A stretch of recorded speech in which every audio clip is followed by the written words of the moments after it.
आज Doubtnut app download करें। Doubtnut पर अपने सभी गणित, रसायन विज्ञान, भौतिक विज्ञान और जीव विज्ञान के डाउट्स का करो सफाया। बस प्रश्न की फोटो खींचो, एक ही प्रश्न को क्रॉप करो और तुरंत वीडियो सोल्यूशन पाओ। अभी डाउनलोड करें। नमस्कार दोस्तों, दिया गया प्रश्न है, दो आवेशित चालकों को आपस में तार से जोड़ने पर ऊर्जा संरक्षित होती है। उपरोक्त कथन सत्य है अथवा असत्य है, यह पूछा गया है।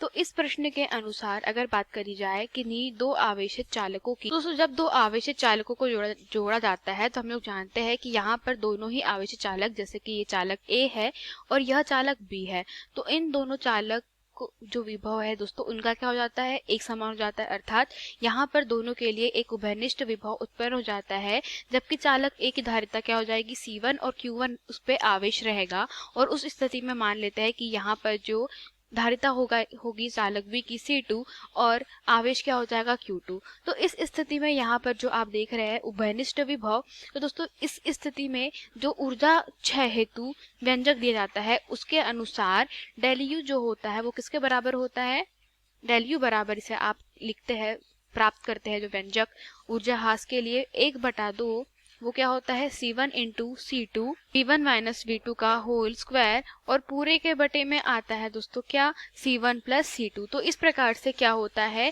दोनों आवेशित चालकों को जब जोड़ा जाता है तो उसके लिए ऊर्जा क्षय का व्यंजक प्राप्त होता है। तो दोस्तों यहाँ पर चूंकि आप लोग जानते हैं कि दोनों जब आवेशित चालकों को जोड़ दिया जाता है तो उपरोक्त व्यंजक में हम लोग जानते हैं C1 और C2 कैसी होती है दोस्तों, धनात्मक राशियां होती है, एवं V1 तथा V1 माइनस V2 का स्क्वायर कैसा हो जाएगा दोस्तों, यह हम लोग कह सकते हैं कि धनात्मक ही रहेगा। क्यों, क्योंकि आप देखिए यहाँ पे क्या है, पूरे का वर्ग है। अतः इस स्थिति में हम लोग कह सकते हैं कि दोनों ही परिस्थितियों में ऊर्जा का मान कभी कैसा हो रहा है, यह ऋणात्मक नहीं हो रहा है। तो हम लोग कह सकते हैं कि डेल यू का मान सदैव कैसा रहेगा, धनात्मक रहेगा।